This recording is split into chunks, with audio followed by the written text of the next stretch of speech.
สบา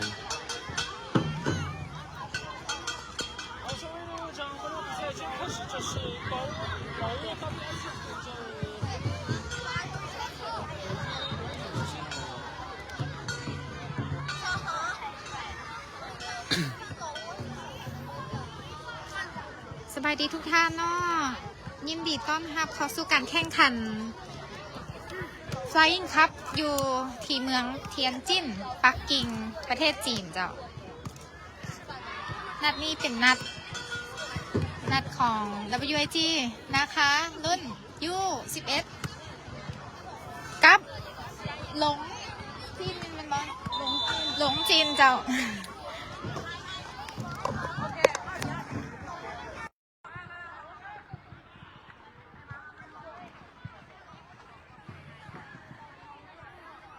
ได้ปะก็สบายดีเนาะอีกทีหนึ่งตอนนี้แมนเกมกำลังจะเริ่มระหว่าง WG นะคะรุ่นอายุบ่เกิน11 ปีซึ่งจะพบกับหลงจินทีมหลงจินเนาะหลงจินจากสปจินเองเนาะเพราะเขาขยันหลงเท่ากันเนาะเพราะว่าหลายซื้อแบบว่าบางเทื่อมันยาวหลายนะเจ้าแม่นแล้วเนาะแมตช์ที่เท่าไหร่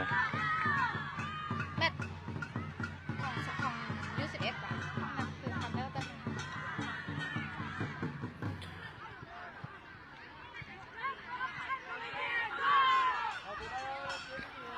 สวัสดีท่านผู้ชมอีกทีหนึ่งเนาะ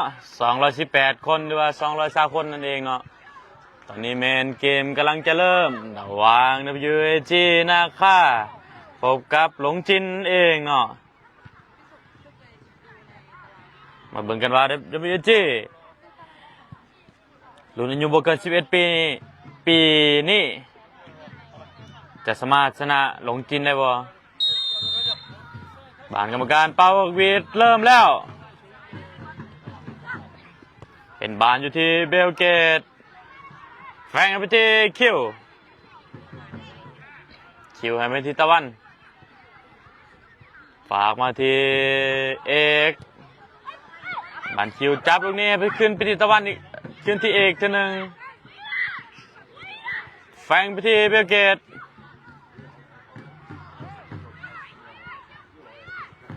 ถือว่าอนุสักนี่หรือว่าเบลเกตนี่ตัวน้อยเนาะแต่ว่าความสามารถนี่เนื้อเนาะบานอยู่ที่คิว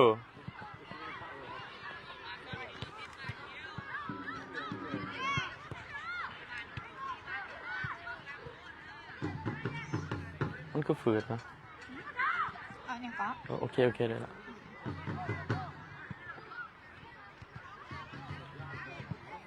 บานมาอยู่ที่กรรมการว่าเป็นบานล้ำหน้าเนาะ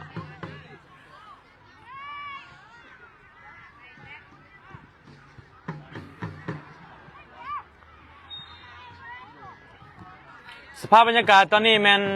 ถือว่าไม่มีแดดเนาะแต่ว่าเป็นอากาศที่ว่ามีลมหน่อยนึงบานอยู่ที่แฟงให้มาที่เสือน้อยขึ้นไปที่เอกเปลี่ยนไปทางคิวหาขึ้นมาที่เอกอีกทีหนึ่งเนาะบานอยู่ที่เสือน้อย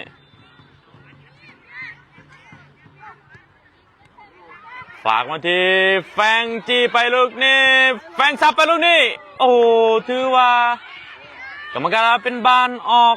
หลังไปเนาะถือว่าบานเป็นลูกตั้งเตะขึ้นของหลงจินเนาะ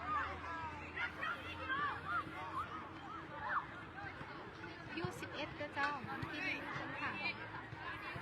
จ้าเนาะอันนี้แม่นรุ่นอายุ11 ปีเนาะซึ่ง WG นะครับพบกับหลงจินนั่นเองเนาะ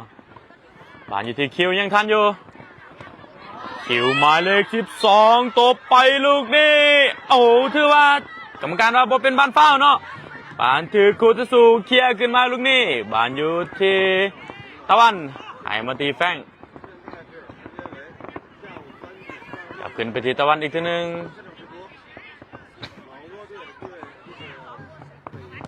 บาลไปที่เสือน้อยฝากที่อนุสัก4-1-2กันนี่ติดคู่ต่อสู้หรือว่าเอกจะเก็บบันไดให้ไปที่ตะวันเนาะ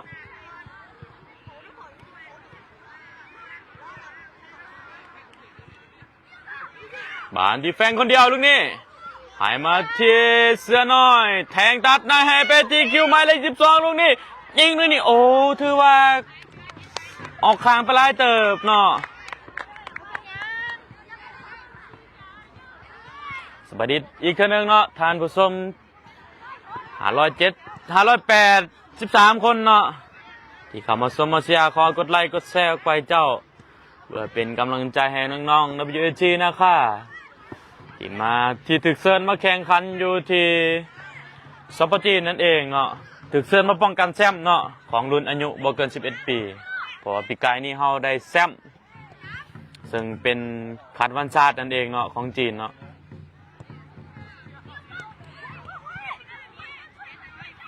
ตอนนี้แมน WG ยังครองบานอยู่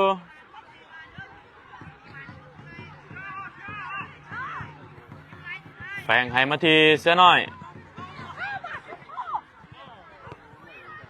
กลับขึ้นไปที่แฝงอีกทีหนึ่งแฝงให้ไปที่อนุสัก4-1-2กันยังสวยงามเนาะแฝงดึงเวลาดึงมาให้ที่อนุสักอีกทีหนึ่งโอ้ถือว่าน้องอนุสักหลอกลูกนี้ถือว่าถึกจิ้มอันหนึ่งเนาะกรรมการเป่าให้เป็นบานฟาวล์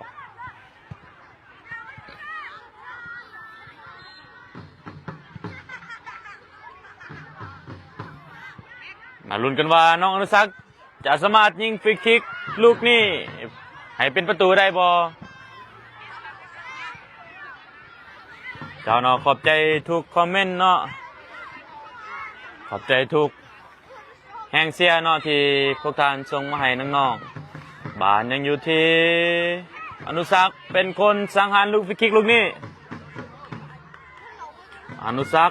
ยิงไปลูกนี้โอ้ที่ว่าข้ามข้านไปเนาะ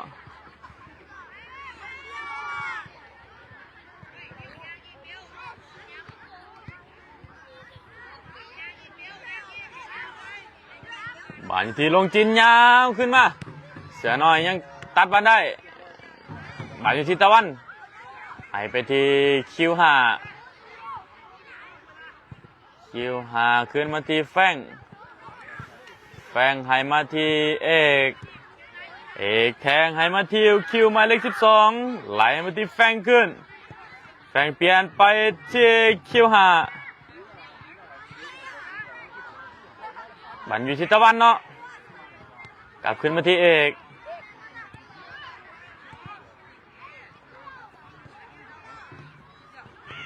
ฝากมาที่เสือน้อยไปได้บ่โยกเขาลูกในตอนนี้ถือว่าให้แฟงตั้งกลับไปใหม่ที่ตะวันแทงได้มาให้แฟงอีกทีหนึ่งถือกุตสูสกัดออกไปเนาะถือว่าบานไปฮอดพวกซาประตูก็คือเป้นั่นเองเนาะเป้ให้มาที่เอก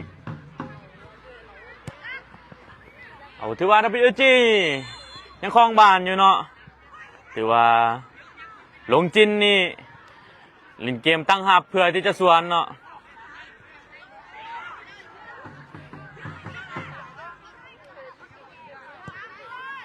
บานเชียร์ยาวขึ้นมาเป็นบานออกหลังไปออกข้างไปเนาะเจ้าขอโทษขออภัย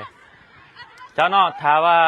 ข้าพเจ้าพลาดผิดประการใดก็ขอโทษขออภัยไว้ก่อนเด้อเจ้าอาจจะพลาดผิดหรือว่าพลาดบ่ทวงบ่ทันเนาะบานไปที่ตะวันให้มาที่เอกมาที่เสือน้อยโอ้บ่เข้าใจกันเนาะแต่เอกยังเก็บบันไดอยู่เปิดขึ้นไปบานแฟงให้ไปที่คิวเป็นมาที่แฟงอีกทีหนึ่งแฟงให้ไปที่อนุสักผ่านมาที่เสือน้อยตรงนี้โอ้ถือกุตสูสกัดออกด้านข้างไปเนาะถือว่ากองเชียร์เฮาคือคืนดีเนาะก็คืออยู่เก้านั่นเองมาเชียร์รุ่นอ้ายเนาะ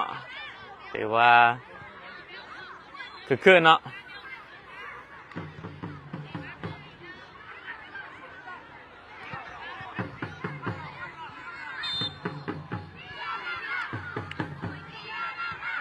านถือเขี้ยวออกมาแต่น้องจะไปเบิ่งกองเชียร์อีกเท่านึงเนาะ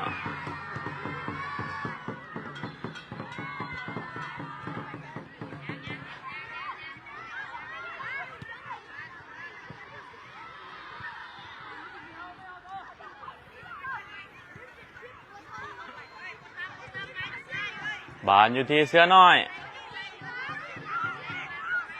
เสือน้อยเปลี่ยนไปที่ตะวันให้มาที่อนุสักษ์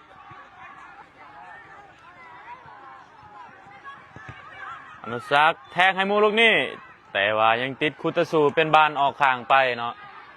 แต่ว่าบานเป็นลูกโยนของ WG คิวตั้งมาใหม่ให้ที่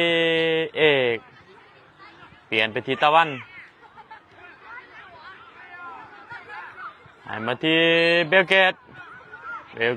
หักขอไปที่แฟงแทงไปเสือน้อยลูกนี้โอ้ถือว่ายังบุวิทคุตสูบานอยู่ที่เสือน้อยให้ไปที่แฟงยิงไปลูกนี้เป็นประตูขึ้นนำไปแล้วถือว่า WG ขึ้นนำลงจินไปอยู่ที่1-0เนาะ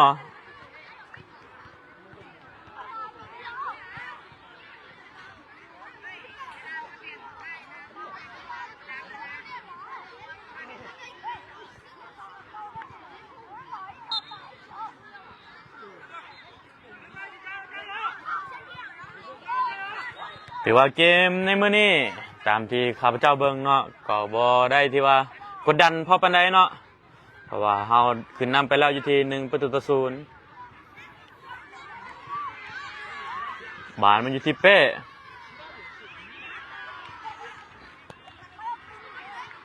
บานอยู่ที่เสือน้อยหลอกวิทย์หนึ่งคืนมาที่แฟงจะให้เบลเกตลูกนี้ถือคูตสูสกัดออกด้านข้างบานอยู่ที่แฟงยกมาให้ที่โอ้เสือน้อยยังมาฮอดเนาะแต่ว่าคิวยังเก็บบานได้อยู่คิวคืนมาที่เอกหายไปที่แฟ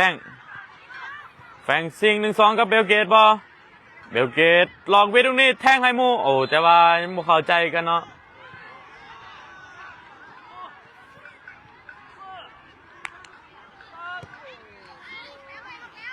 นะครับยาวขึ้นมาลูกนี่ถือว่าออกข้างไปเป็นบานโยนของ WAG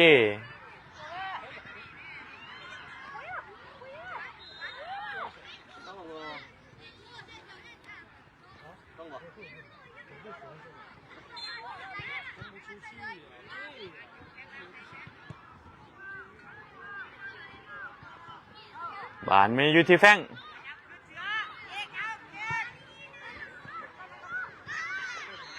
ยังดึงบานอยู่ไหลไปที่อนุสักษ์ขึ้นมาที่เอกหายไปที่คิวลูกนี่บังได้บอคิวขึ้นมาที่เสือน้อยอีกบาทหนึ่งหายไปที่แฟงลูกนี่ได้บอยังไม่ได้เนาะถือโกตุสุเขี้ยวมาอีกบานเอกยังเก็บมาได้ให้ไปที่แฟงไปที่อนุสักษ์ควายลูกนี่ขวาให้ไปที่แฟงยิงซ้ายลูกนี้โอ้ถือว่าเขามือพวงซาประตู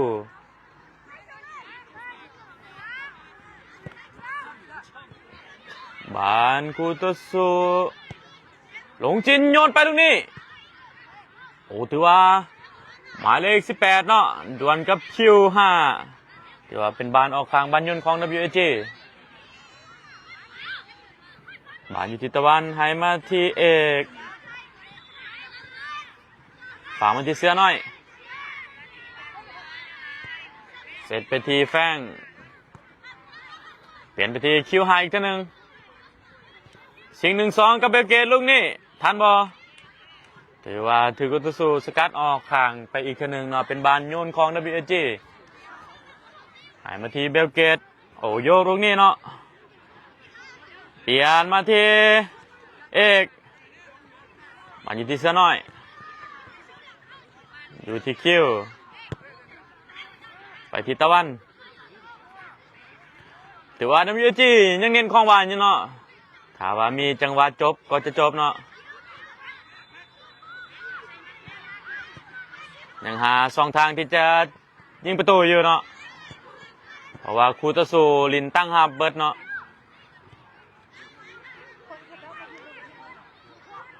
แม่นแล้วเนาะบานกรรมการให้เป็นบานเตะมุมถือว่านักเตะของหลงจิน7 คนนั้นลงตั้งหับเบิดเลยเนาะ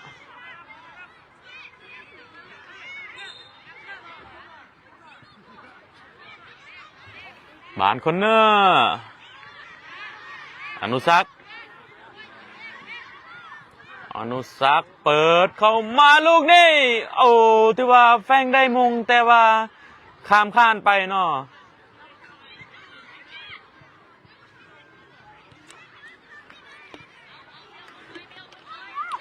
บาลงจินลินซันแฟงยังเก็บบ้านได้แฟงให้ไปที่คิว5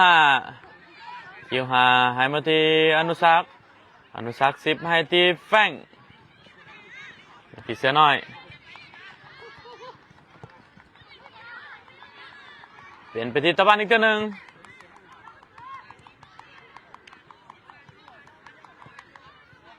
ตะวันให้มาที่เอก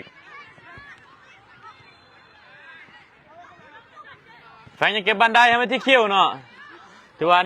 WG ยังครองบานอยู่เนาะเผื่อที่จะหาช่องทางในการจบสกอร์นั่นเองเนาะบานอยู่ที่อนุสักสวัสดีท่านผู้ชมอีกเทื่อนึงเนาะ 1,000 กว่าคนเนาะที่เขามาชมมาเชียร์เจ้าขอให้กดไลค์กดแชร์ไปเจ้าบานไปที่คิวหาตรงนี้ท่านวะถือว่าบุท่านเราเป็นบานออกหลังไปเพื่อที่เขามาชมมาเชียร์ขอกดไลค์กดแชร์ไปเจ้าเพื่อเป็นกำลังใจให้น้องๆWG นะคะรุ่นอายุเกิน11 ปีนั่นเองเนาะที่ถึกเซิร์ชมาให้ป้องกันแชมป์อยู่ที่ซอปจีนเมืองปักกิ่งนั่นเองเนาะซึ่งเป็นขันวันชาติของจีนบานมาที่เสือน้อย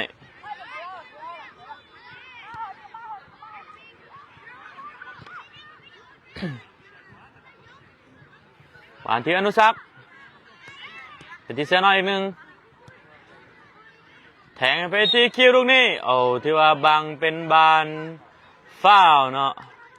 ที่ว่าลูกนี้อนุสักจะเป็นคนยิงฟรีคิกอีกเทื่อหนึ่งเนาะมาเบิ่งกันว่าอนุสักจะยิงได้บ่อนุสักซื้อลินของเพิ่นก็คือน้องเบลเกตเนาะหรือว่าสายยาวของเพิ่นก็คือเมสซี่ลาวนั่นเองเนาะจะยิงจักหน่วยล่ะ10บ่รวมยิงจักหน่วยเบลยิงจักหน่วย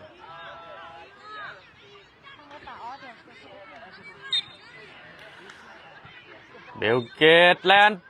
ยิงฟรีคิกไปตรงนี้โอ้ถือว่าข้ามขั้นไปหลายเติบเนาะ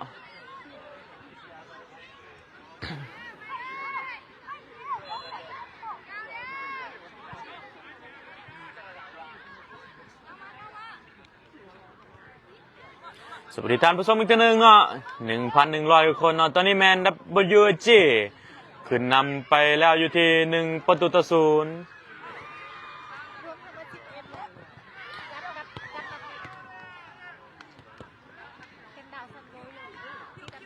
เรื่องยิงสวัสดีนี่แข่งตัวยิง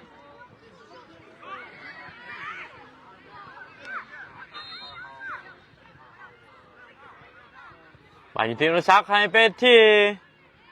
คิว5เป็นบานออกหลังไปเนาะที่ว่าน้องอนุสักนั่นเป็นคนไปเปิดอีกเจ้าหนึ่งสำหรับ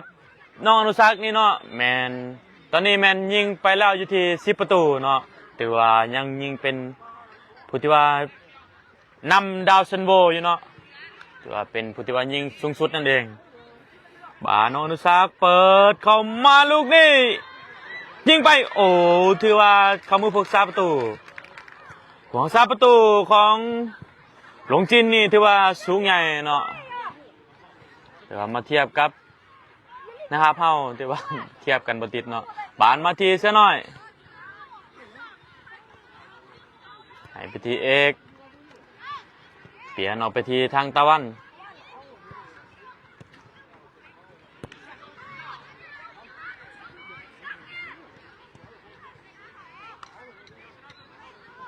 บานไปทีอนุสักษ์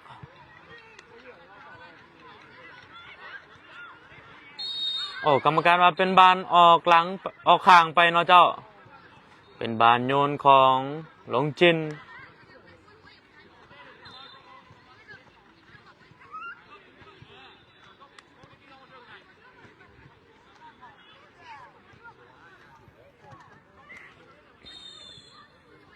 โอ้กรรมการว่า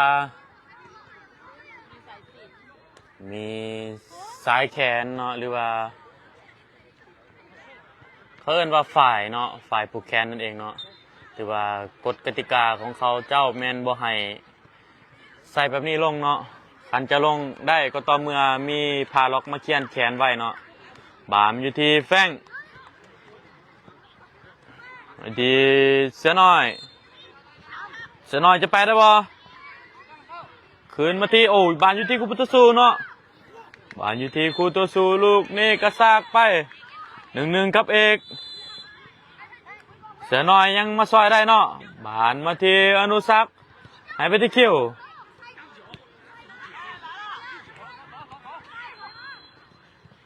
วทันบ่คิวยังทันอยู่ถือคูตัวสูสกัดออกด้านข้างหรือว่าบานเป็นยนต์ของWG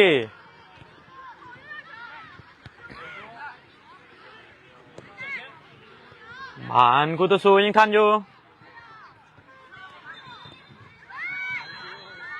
บานอยู่ที่หมายเลข8ยิงไปลูกนี้ถือว่าข่าวมือพวงซาประตูเป้เนาะกรรมการเป่าจบครึ่งเวลาทำอิฐเป็น WG คืนนำหลงจินไปอยู่ที่1-0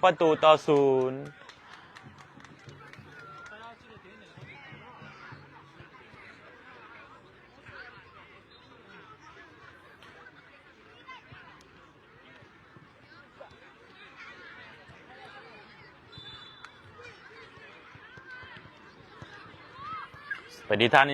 านผู้ชมอีกทีหนึ่งเนาะตอนนี้แมน WG รุ่นอายุบ่เกิน11ปีเนาะที่ว่าแข่งขันกับหลงจินนั่นเองเนาะ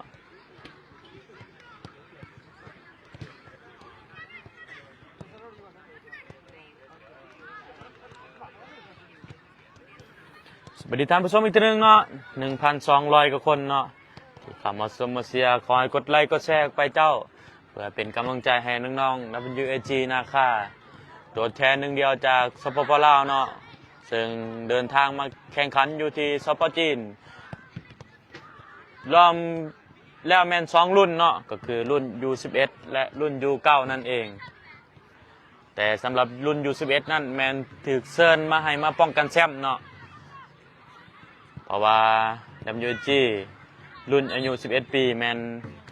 ได้แชมป์ในปีกายนี่เนาะในปีนี้ก็เลยถูกเชิญมาให้มาป้องกันแชมป์อยู่ที่สปจีนเมืองปักกิ่งนั่นเองเนาะ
จะนอนสบายดีท่านผู้ชมอีกทีหนึ่งเนาะตอนนี้แมนกรรมการได้เอิ้นทั้งสองทีมลงมาสู่สนามเนาะเพื่อที่จะเริ่มตั้งซองนั่นเองเนาะซึ่ง WG ขึ้นนำทีมหลงจินไปแล้วอยู่ที่1-0นั่นเองสนั่นเนาะเจ้าผู้ใดที่เขามาชมมาเชียร์ขอให้กดไลค์กดแชร์ออกไปเจ้าเพื่อเป็นกำลังใจให้น้องๆ WG นะคะตัวแทนหนึ่งเดียวจากสปปลาวเนาะของรุ่น21ปีนั่นเองที่ถูกเชิญมาให้มาป้องกันแชมป์อยู่ที่สปจีนที่เมืองปักกิ่งเนาะ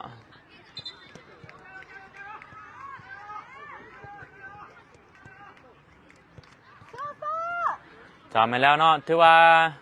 ยิงขึ้นไปแล้วอยู่ที่1-0แต่ว่าสกอร์ยังบ่นำขาดเนาะฉะนั้นทาง WG นะคะเขาต้องยิงอีกเนาะเพื่อที่จะชนะให้ขาดลอยเนาะ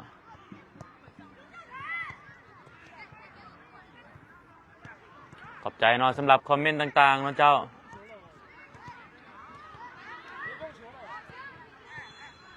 แมตช์สุดท้ายวะลืมละแมตช์สุดท้ายวะแมตช์ที่4ตัวแมตช์ที่4ตัวแมตช์เจ้าเนาะสำหรับแมตช์นี้เป็นแมตช์ที่4ของ WAG เนาะของรุ่นอายุ11ปีเนาะซึ่งเป็นรอบที่2ของ7ทีมที่ว่าแบ่งออกเป็น2สายนั่นเองเนาะซึ่งเตะคบกันเบิดถ้าว่าทีมใดมีแต้มที่ดีที่สุดเนาะจะเอาแต่4ทีมเท่านั้นเข้าไปรอบเป็น8ทีมเนาะมาที่อนุสักยกให้ไปที่เสือน้อยทันบอลลูกนี้เสือน้อยยังทันอยู่ให้มาที่คิวบานอยู่ที่คุตสุเตะลูกนี้ถือว่ากรรมการว่าให้เป็นบานฟาวเนาะ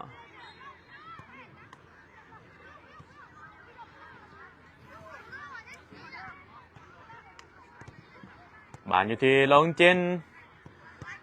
สาดยาวขึ้นมาลูกนี้เอาถือว่าปล่อยให้ไปฮอดเป้เนาะเป้ให้มาที่ตะวันให้ไปที่แฟงแหนมยกขามลายไปลูกนี้ไปอยู่ที่เสือน้อยทันบอเสือน้อยถูกโคตุสูสกัดออกด้านข้างเนาะเป็นบานโยนของ WAG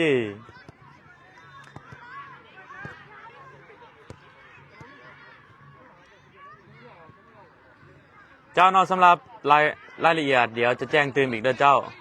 บานมาอยู่ที่แฟง4-1-2กับคิวกับเสือน้อยเนาะแต่บามาอยู่ที่โอ้ถือว่ามุงไปลูกนี้เขามือพวงซาประตูนะครับลงจินสาดยาวขึ้นมาลูกนี้ถึกตะวันเคลียร์ขึ้นไปแต่บานยังที่กุตสุแฟงยังบักเก็บบานได้ให้ไปที่เอกบานอยู่ที่แฟงอีกทีนึง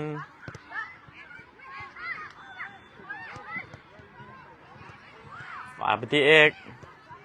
บานอยู่ที่เสือน้อยมาที่แฟง4-1-2กับอนุสักโอ้ล็อกลูกนี้ยังสวยงามโอ้ถือว่าอนุสักจะปั่นลูกนี้แต่ว่าบานประโค้งเนาะบานออกข้างไปเดี๋ยวว่าบานเป็นลูกตั้งเตะของหลงจินนั่นเองบานของหลงจินจะลินสันบ่บานยาวขึ้นมาลูกนี่ถึกตะวันบานจะเป็นของคุตสุ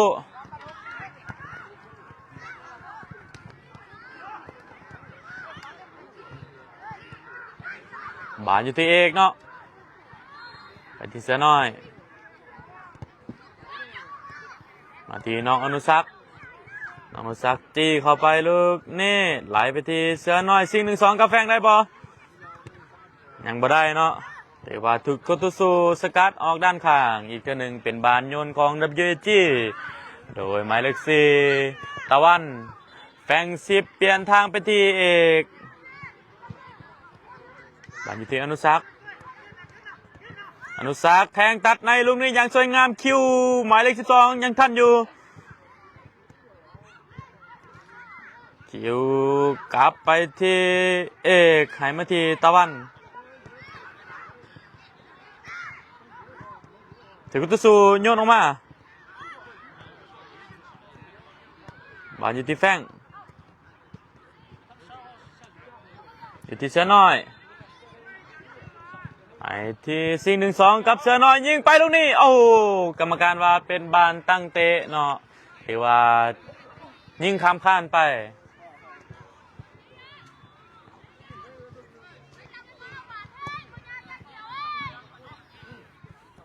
บานของลงกินสาดยาวขึ้นไปที่กำขัวลูกนี่ถือว่าทางตะวันยังเก็บบานได้อยู่ตะวันให้มาที่คิว5ฝากไปที่แฟงหมายเลข8นั่นเองแฟงให้ไปที่เสือน้อยหมายเลข6ให้มาที่หมายเลข10อนุสักดีดบาดเดียวให้ไปที่แฟงมาที่เสือน้อยลูกนี้ทันบ่อย่างบ่ทันเนาะปานเป็นของคู่ต่อสู้หมายเลข2แทงไปให้หมายเลข7ลูกนี่ถึกอนุสักสกัดออกด้านข้างเนาะ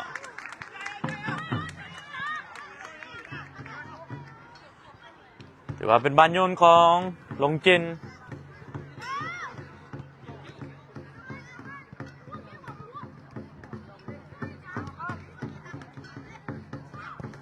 บานเปิดเข้าไปตรงนี้เป้จับได้อย่างสบายเนาะเป้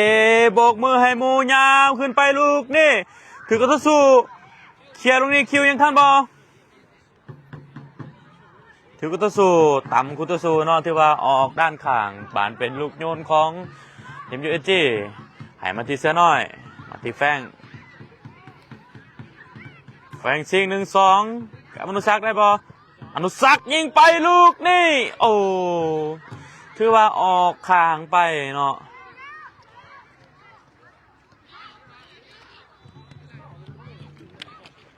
แต่สบายดีท่านผู้ชมอีกทีหนึ่งเนาะ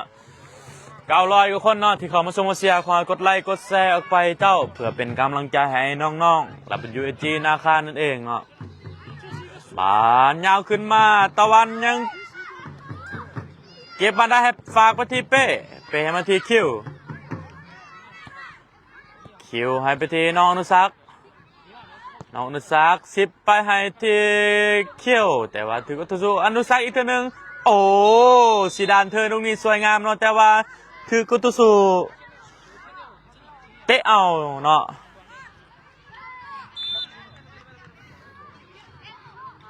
แต่ว่าระยะนี่เป็นระยะที่ว่าอันตรายอีกเท่านึงเนาะมาเบิ่งกันว่าน้องอนุสักจะสามารถยิงฟรีคิกเข้าไปได้บ่มาเบิ่งลูกนี้เนาะสายยาเมสซี่ลาวเนาะน้องอนุสักแลนยิงเข้าไปลูกนี้โอ้โหถือว่าลูกฟรีคิกนี่น่าจะยากเนาะตามที่ข้าพเจ้าเบิ่งเพราะว่านะครับเป็นนะครับที่ว่าสูงใหญ่เนาะเพราะว่าโกนนี่ที่ว่านะครับยืนเอาแขนจับขึ้นยืนเมื่อขึ้นก็ฮอดแล้วเนาะก็ว่านะครับเป็นนะครับที่ว่าสูงใหญ่นั่นเองบานมาที่คิวตั้งไม้มาที่ตะวันฝากไปที่เอกแทงให้ไปที่แฟงแทงไปที่เสือลูกนี่เสือน้อยทันบอเสือน้อยยังทันอยู่ถือโคตรสูเป็นบานโยนของ WAG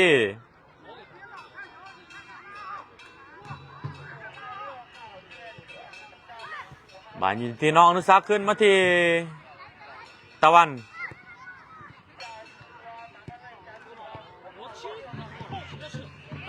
สาดยาวขึ้นมานี่แต่ว่ายังบ่เป็นห่วงเนาะเพราะว่าเป้ออกมาสกัดได้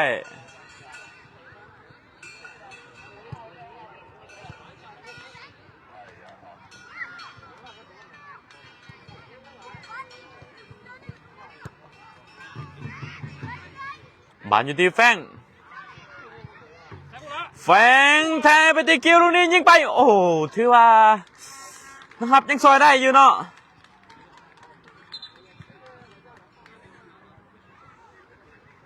โอ้ตอนนี้ยังกรรมการเช็คอาการของนักเตะอีเนาะว่าสามารถลินได้บ่ถือว่าสามารถลินต่อได้เนาะบานนะครับสาดยาวขึ้นมาลูกนี้บานอยู่ที่หมายเลข2บานอยู่ที่หมายเลข7บานอยู่ที่แฟงตัดบานได้ลูกนี้โอ้ถือว่าจิ้มจากด้านหลังเนาะเป็นบานฟาวอีกเท่านึง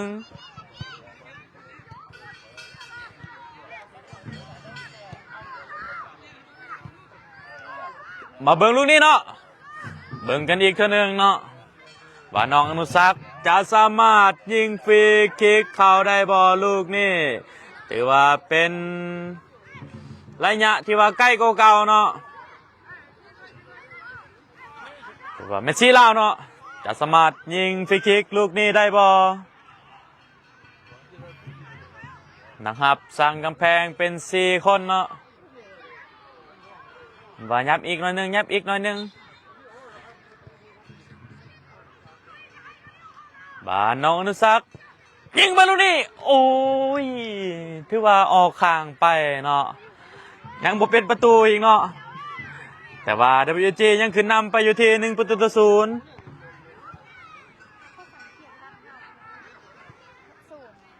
ไงสูงไงพ่อผู้ใหญ่เลยอ่ะอายุ11 ปี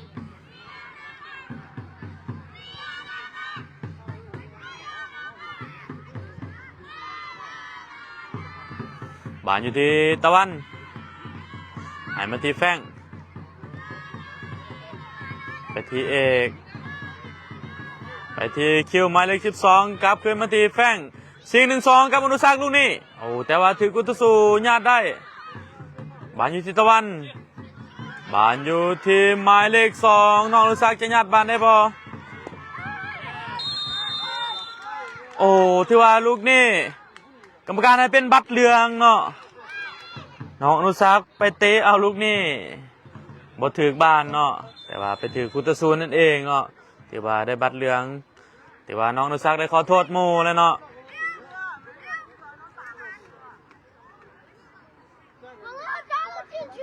ถือว่าเป็นน้ำใจนักกีฬาอีกอย่างหนึ่งเนาะถ้าว่าเฮ็ดให้หมู่เจ็บเฮาต้องขอโทษหมู่นั่นเองเนาะบานได้ลูกฟรีคิกลูกนี้จากระยะกลางเดินเปิดเข้าไปลูกนี้ถึกมุงออกมาเนาะบานยังอยู่ที่คูตะสุเสียน้อยยัดได้บ่ยังบ่ได้เนาะ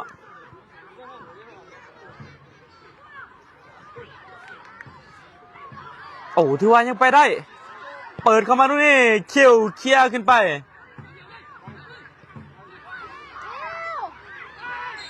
โอ้ถือว่าลูกนี่บ่ถึกบ้านเนาะถือว่าต่ำกันแต่ว่าไปถึกเขี้ยวเนาะหมายเลข12นั่นเองเป็นบานฟาวระยะนี่เป็นระยะฟรีคิกมาเบิ่งกันว่าเสือน้อยจะเปิดบอลหรือว่าจะยิงเนาะเปลี่ยนไปเป็นน้องอนุสักษ์คือเก่าเนาะที่จะเป็นคนยิงฟรีคิกหรือว่าเปิดบอลอนุสักษ์เปิดเข้าไปบ้านอยู่ที่แฟงโอ้โหมาถึงนอกบ้านเสือยังเก็บบ้านได้ถือกุตสูโอ้ถือกุตสูสาดยาวขึ้นมาเนาะที่ว่าเป็นบ้านออกข้างไปเป้โยนให้มาที่ตะวันเนาะตะวันให้ไปที่อนุสักษ์อนุสักษ์10ไปให้ที่คิวกรรมการยกเป็นบานล้ำหน้าสวัสดีท่านผู้ชมอีกทีหนึ่งเนาะ 1,000 กว่าคนที่เข้ามาชมมาเชียร์ตอนนี้แมนสกอร์อยู่ที่1-0โดย WG นั่นเป็นฝ่ายนำอยู่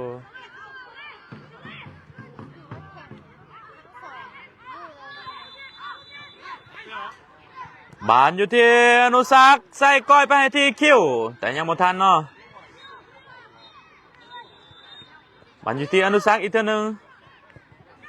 หายไปที่แฟง แฟงให้ไปที่เสื้อน้อยคืนมาที่คิวหลอกไปที่แฟงยิงไปลูกนี่โอ้ถือว่าเป็นประตูขึ้นไปอีกแล้วแต่มิจิจีคืนนำหลงจินไปอยู่ที่2-1โดยหมายเลข8แฟงเนาะ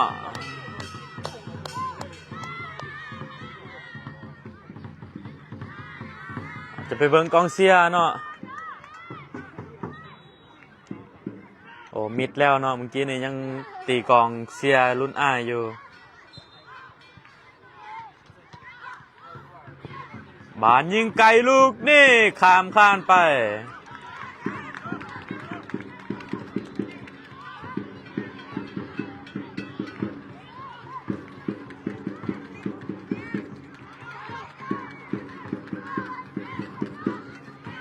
บานให้ไปที่เสือน้อยยังทันอยู่เก็บฝากมาให้ที่คิวหมายเลข12ให้มาที่หมายเลข8แฟงซับขาบัดหนึ่งให้มาที่หมายเลข5บานขึ้นมาที่อนุสักตั้งไม้ไปที่เอกฝากที่อนุสักอีกเท่านึงอนุสัก10ลูกนี่ติดกุตสูแต่ว่าเอกยังเก็บบานได้ให้มาที่ตะวันบานอยู่ที่คิวซิง1-2กับแฟงลูกนี่โอ้ถือว่าแห้งเกินเนาะเป็นบานออกคางไปถือว่าบานเป็นบานโยนของหลงจินลินซันไปลูกนี่10มาให้มูลูกนี่ยังทันอยู่ทำการว่าลินต่อเนาะ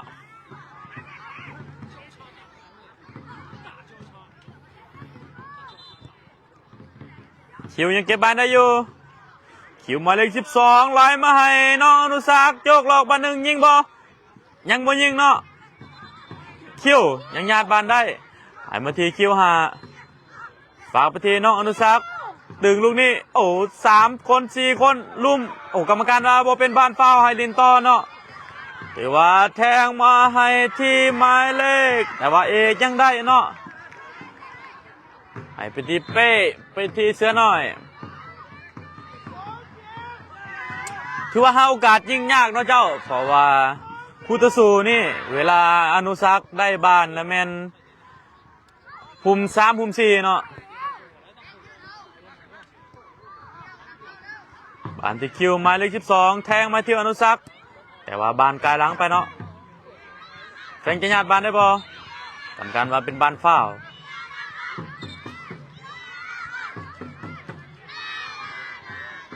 แล้วเราจะไปเบิ่งกองเชียร์อีกวันหนึ่งเนาะอันนี้แมนกองเชียร์ยู9นั่นเองหรือว่าห้องเพลงเชียร์รุ่นอ้ายยู11เนาะ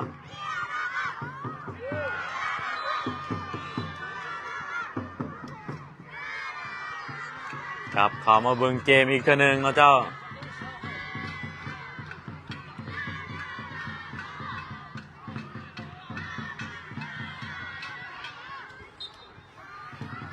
กรรมการเป่าวีดทีมลงจิน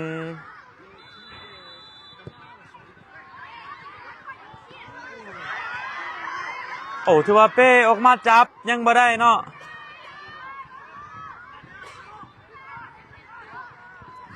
จานอซับสำหรับสกอร์ขึ้นโซนี่แม่นเฮายังบ่ทันเฮ็ดเถื่อเนาะเพราะว่าเอาขึ้นเป็นตั้งแต่อนุสักยิงไปตรงนี้โอ้ถือว่าข้ามข้านไปเป็นบานออกหลังไปเนาะแต่ว่าตอนนี้แม่นเฮานำอยู่ที่2-0เนาะถือว่าข้าพเจ้าปักหมุดลงไปแล้ว WG 2-0นั่นเอง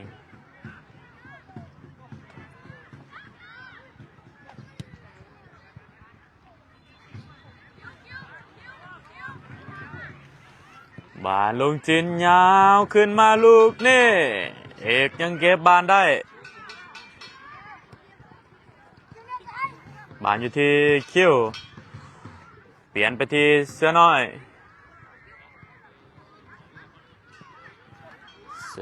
ยให้ไปที่คิวหมายเลข12 ให้มาที่เสือน้อยอีกทีหนึ่งเสือน้อยตั้งไม้มาที่เป้มาที่ตะวันบ้านยังอยู่นำน้องเบลเกตอยู่ให้ไปที่แฟงที่อนุสักให้ไปที่เสือน้อยขึ้นมาที่แฟง10ขึ้นไปให้ที่คิวหมายเลข12โอ้ถือว่าโดดขึ้นอยู่เนาะแต่ว่ายังบ่ทันถึงนะครับเพราะว่านะครับสูงก่อนนะครับบ่ได้โดดเนาะเพียงแต่ยกมือเท่านั้นก็กายหัวคิวแล้วบานมันอยู่ที่แฟงโอ้บานตรงนี้กรรมการเราเป็นบานฟาวเนาะเสียบ่ถึงบานนั่นเองเนาะที่ว่าเข่าคอน่าจะเจ็บเนาะลูกนี้ถือว่าผู้ที่ว่าล้มอยู่หั่นแม่นคิวหาเนาะถือว่าแฟนประจำทีมแมนโคดลี่เนาะ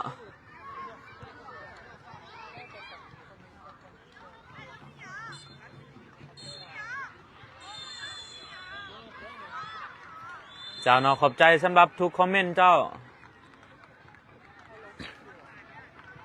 ตอนนี้แม่น้องๆกำลังพยายามที่จะ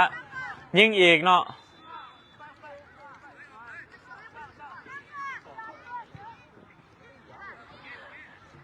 เจ้าเนาะถามว่าข้าพเจ้าพลาดผิดประการใดก็ขอโทษขออภัยหลายๆเจ้า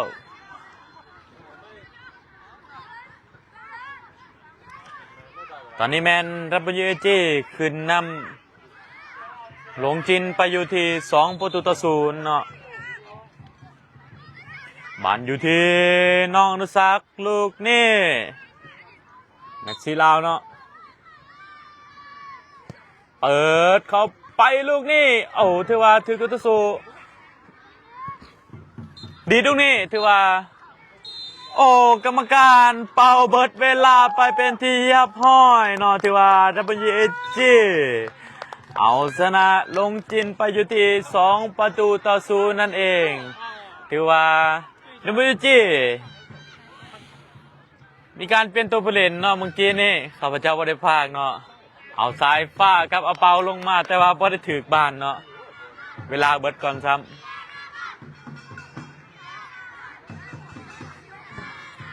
เจ้าเนาะสำหรับ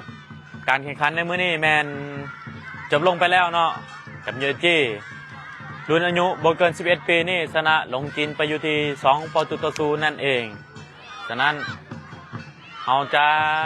เบิดแล้วเนาะที่ว่ารายการของรุ่น U9 และรุ่น U11 นี่มันเบิดแล้วในมื้อนี้เนาะขอบใจเนาะสำหรับแฟนบอลทุกคนเนาะที่ติดตามและชมเชียร์น้องๆ WG เนาะที่ส่งแรงใจแรงเชียร์ให้น้องๆฉะนั้นมื้ออื่นบ่ฉะนั้นมื้ออื่นเราจะมีการแข่งขันอีกเนาะเดี๋ยวข้าพเจ้าจะแจ้ง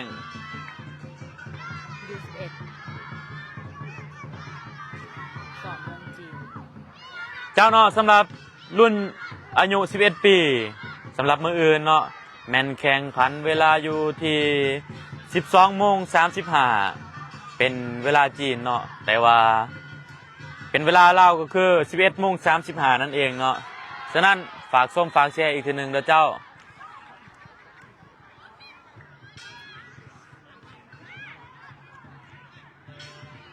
สำหรับ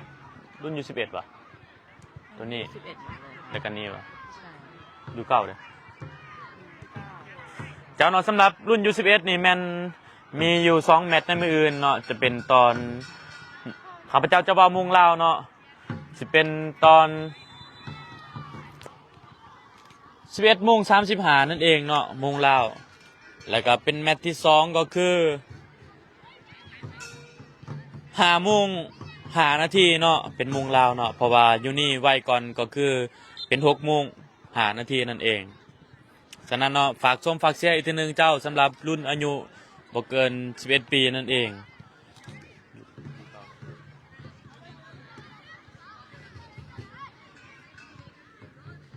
ถือว่าเกมในมื้อนี้ก็ผ่านไปด้วยดีเนาะ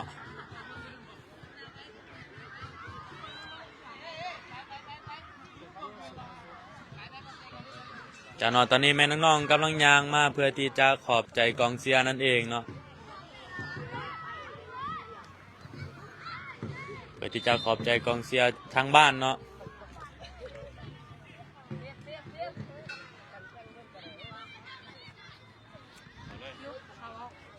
เบลดิเบลทำไมขน้อยโฟกัสกันได้นะโฟกัสโอ้ดีไม่อยาก1 2 3ขอบใจกองเชียร์ น้องมังกรว่าได้ไง เจ้าเนาะนี่แม่นน้องมังกรเนาะหรือว่าอายมังกร เขาจะมาเบิ่งเนาะที่ว่ามาขอบใจกองเชียร์รุ่นน้องนั่นเองเนาะ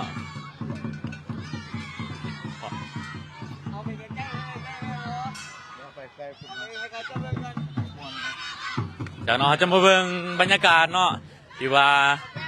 น้องๆอยู่เก้านั่นเชียร์รุ่นอ้ายอยู่11นั่นเองเนาะโอ้ถือว่าเจ้าแบงเนาะแก้เสือเลยลุงนี่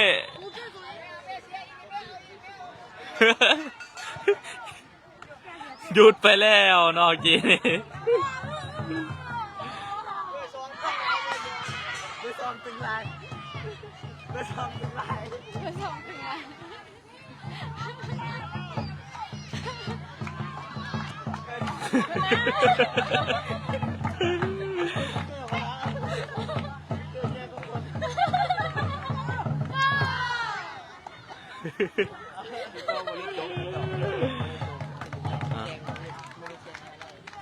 จากเนาะสำหรับยูเก้าแมนบ่ได้ตกหอบเนาะจะมีการแข่งขันอีกในมืออื่นเนาะ2 นัดนั่นเองเดี๋ยวสำหรับยูเก้าเนาะแมนจะแข่งขันในมืออื่นเป็นเวลา7 โมงเช้าเนาะ7 โมงตอนเช้านั่นเองเนาะถือว่าเป็น8 โมงของยูนี่ส่วนนัดที่ 2นั่นแมน3 โมงเนาะสำหรับยูเก้าเนาะแต่ว่าสำหรับยู11แมน11 โมงเนาะ11 โมงบ้านเฮาแล้วก็เป็น5 โมงบ้านเฮาเนาะฉะนั้นฝากส้มฝากเชียร์ด้วยเจ้ามาเบิ่งบรรยากาศอยู่เก้าเนาะถือว่ามวนไปกับอยู่11นั่นเองเนาะมาดูบอกเขาดูจากเนาะสำหรับยูเก้าแม่นเขาหอบไปเป็นที่เรียบร้อยแล้วเนาะ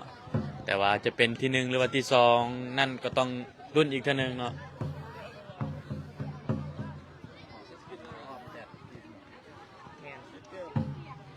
แบงอีกดูแบงจัดอีกวันนึงดูไว้เกี่ยวแบงแบงแบงเกี่ยวแบงแบงแบง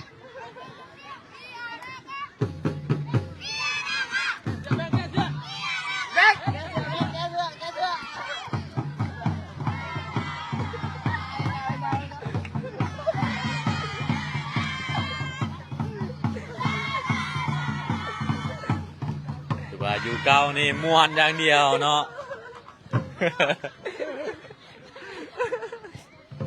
บานมาเน้นก็เน้นนะเน้นก็เน้นกับพี่น้องให้กระดองแล้วตัวเอาอ๋ออยากเอาไม้อีกเนาะ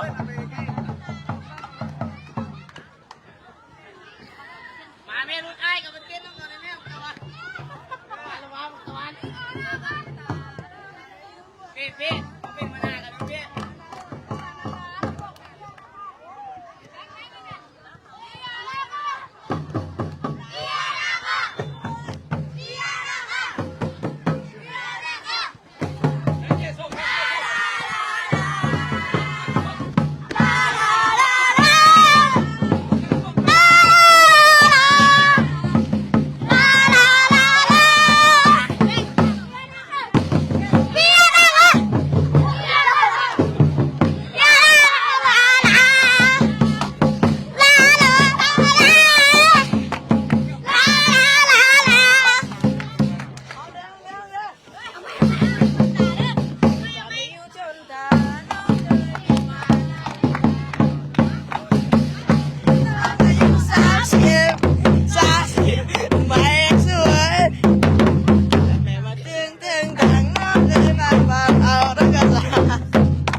จ้าเนาะสำหรับมื้อนี้ก็ได้จบลงไปเป็นที่เรียบร้อยเนาะ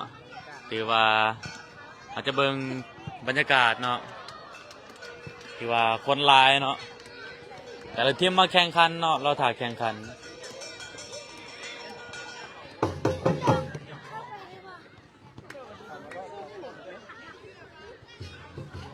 ตอนนี้เขาจะได้สัมภาษณ์ทานประธานเนาะ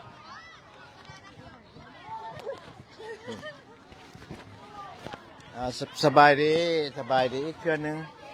ข่าวดีทั้งซองรุ่นเราได้เข้ารอบแล้วเนาะรอบ8 ทีมอยู่เก่าก็ได้เข้าละมีแต่ว่าซีเอาที่1หรือว่าที่2ถ้าว่าเขาได้ที่1เขาก็ไปเตะกับที่4ของซ้ายเขาอยู่ซ้าย A กับเตะกับที่4ของซ้าย B จะได้คัดกันแล้วนั้นต่อไปเนี่ยรอบแต่ว่าอย่างอีก2-3 เกมเท่านั้นยังบ่ทันแล้วเด้เขาต้องเอาที่1ที่2ให้มันได้ถ้าได้ที่1ที่2ก็แปลว่าไปเจอกับที่1เจอกับที่4ที่2เจอกับที่3ส่วนU11นี่ก็คือสิได้เข้า 100% แล้วรอบ8 ทีมดังนั้นมื้ออื่นนี่มันมื้อสิปิดรอบแบ่งกลุ่มครั้งที่2ก็คือจะเข้ารอบ 8 ทีมสุดท้ายโอเคดังนั้นเรามีโอกาสเข้า8 ทีมสุดท้ายแล้วบรรหา2 ทีมเราสิได้ที่1นำกันบ่หรือว่าจะได้ที่2คันเราได้ที่2ก็เจอกับที่3เราต้องเอาที่1ให้มันได้ในซ้ายเพื่อจะให้ได้ไปเตะกับที่4แล้วก็มีโอกาสไปเข้ารอบ4 ทีมสุดท้ายดังนั้นนักกีฬาเตรียมพร้อมสุขภาพแข็งแรงดีกองเชียร์เด็กน้อยก็ม่วนมื้อนี้คนก็มาเบิ่งเขาหมดโอเคแล้วฝากกองส่งกองเชียร์ลูกเชียร์ล้านขอขอบใจ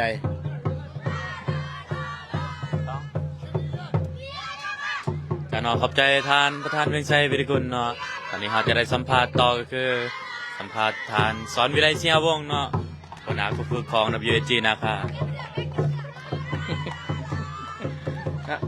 สบายดีเนาะก็เอามาได้กับเครื่องทางแหละเนาะคือตอนนี้ทางทีมเฮานี่ก็ได้คือว่าเขาฮอบ8 ทีม 100% แล้วเพียงแต่ว่าเฮาสิอยู่อันดับ1หรืออันดับ2แต่เป้าหมายเฮาอยู่ได้อันดับ1เนาะคือว่าฮอบต่อไปบางเทื่อเฮาอาจจะเจออันดับ4บางเทื่อมันสิเล่นง่ายขึ้นแต่ครับมาที่นี่ก็บอกตรงๆแหละบางมันบ่ง่ายเนาะทุกทีมอยู่นี่มันเข้าไปฮอดเลยก็เริ่มมีทีมแข็งๆเริ่มงานยากละเนาะมีแต่ขอฝากกองเชียร์แฟนบ้าน WG นะคะทางบ้านเนาะส่งแรงใจแรงเชียร์เนาะเขาใกล้จะถึงเป้าหมายแหละเนาะทางนี้ทางนั้นก็เชื่อมั่นน้องๆทุกคนเนาะเพราะว่าน้องๆการลินตามเทคนิคเนาะบางเทื่อเขาอาจจะเจอทีมที่แบบตั้งหับเขาอย่างเดียวโดยที่บุกก็มันมีหลายรูปแบบเนาะเพราะว่าบางทีมก็บุกบางทีมก็ตั้งหับแต่ทางนี้ทางนั้นเขาต้องให้น้องๆนั้นมีสมาธิกับเกมมันบ่ให้เขาเจ้าลุดเพื่อให้เขานั้นมีสมาธิเนาะคือนัดบางยานี่มันถือมันเขาชนะได้2-0ถือว่าก็ดีเนาะเพราะว่าอย่างทูโรซูตั้งหับอย่างเดียวบ่ขึ้นเลยเนาะแต่น้องๆก็ยังสามารถยิงประตูได้2 หน่วยเทพเจ้าก็ดีใจเนาะยังอีก2 แมตช์เนาะอีก2 แมตช์ถ้าเขาชนะอีกแมตช์นึงเขาจะเป็นที่1ของกลุ่มแล้วเขาจะได้เข้ารอบไปลินรอบต่อไปในรอบ8 ทีมรอบ8 ทีมนี่เขายังบ่ฮู้ว่าเขายังบ่ทันเจอไผเนาะคือข้าพเจ้าแหละ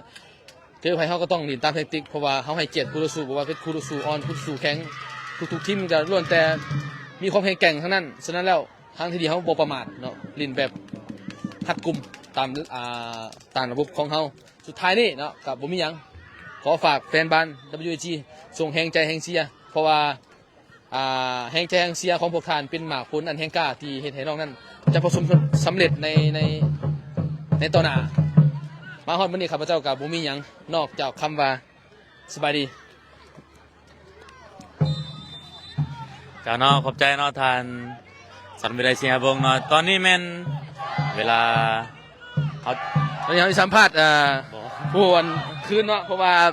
เป็นจังไดเนาะ เพิ่นอยากให้น้องๆขอบใจ โค้ชเปิ้ลนี่มาสัมภาษณ์โค้ชเปิ้ลก่อนนิดนึงเนาะเพราะว่า เจ้าเนาะ ธรรมดาโค้ชเปิ้ลนี่เพิ่นยืนคุ้มหมดว่า สวัสดีเนาะข้าพเจ้าสมชายแก้วหานามเนาะเป็นผู้ซอยครูฝึก WAG นะคะนั่นเองเนาะที่เป็น ผู้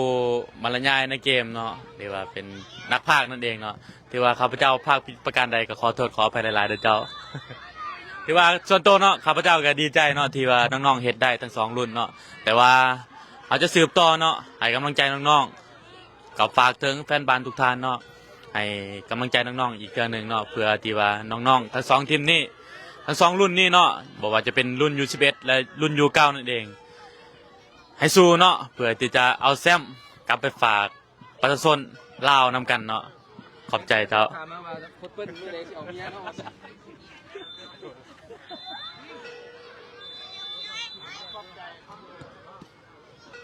จ้าเนาะตอนนี้แมนสุดท้ายเนาะน้องๆจะมาขอบใจเนาะ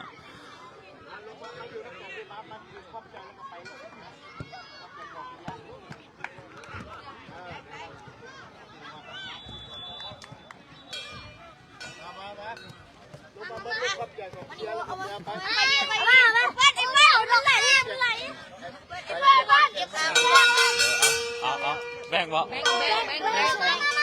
แบ่งจับเอา มาจากไหน 1 2 3เหมือนเด็ก 1 2 3ขอบใจกองเชียร์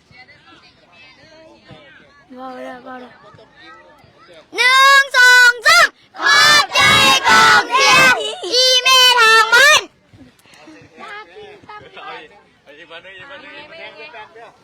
เดี๋ยวไปฟังโบต้องจับ1 2 3ขอบใจกองเชียร์ทางบ้าน โอ้มีทางบ้านเนาะเจ้าเนาะขอบใจเนาะฉะนั้นเขาจะขอบใจสิ่งที่ขอบใจบ่ได้ก็คือขอบใจทานเจ้าของและทานห้องเจ้าของเนาะพร้อมด้วยภาครัฐทุกภาคส่วนเนาะที่เป็นอำนวยความสะดวกให้เฮาทางด้านเอกสารต่างๆแล้วก็ขอบใจทางด้านเดินล้านช้างเนาะที่เป็นอำนวยความสะดวกให้ในการฝึกซ้อมขอบใจทางด้านเสื้อผ้าไมเวเนาะที่มอบเสื้อผ้างามให้พวกเขาได้มาแข่งขันในรายการนี้ขอบใจทางโรงเรียนเกียรติศักดิ์เนาะที่อนุญาตให้น้องๆ WG นาคาทุกคนอนุญาตให้น้องๆ WG นาคาเนาะได้มาขาดโรงเรียนมาแข่งขันในรายการนี้และโรงเรียนต่างๆเนาะที่น้องๆได้เรียนนั่นเองเนาะแล้วก็ขอบใจทางแฟนบอลทุกท่านเนาะที่รับชมรับเชียร์และเป็นกำลังใจให้น้องๆนั่นเองเนาะสุดท้ายก็คือขอบใจฐานเวียงไซวิรกุลเนาะที่เพิ่นทุ่มเททั้งเงินคำกำแก้วของเพิ่นทั้งเรือทั้งแห้งเนาะทุกสิ่งทุกอย่างเพื่อที่จะสร้างสาพัฒนาน้องๆให้ก้าวไปสู่ทีมชาตินั่นเองเนาะเพื่อหับใส่ประเทศชาติเนาะฉะนั้นท้ายสุดนี้ข้าพเจ้าขอจบไล่ไปก่อนเด้อเจ้าฉะนั้นมื้ออื่นเขาจะมีเกมอีกเดี๋ยวขอให้ติดตามทางเพจเด้อเจ้าฉะนั้นข้าพเจ้าขอปิดไล่ไปก่อนขอกล่าวคำว่าสบายดีเจ้าขอบใจ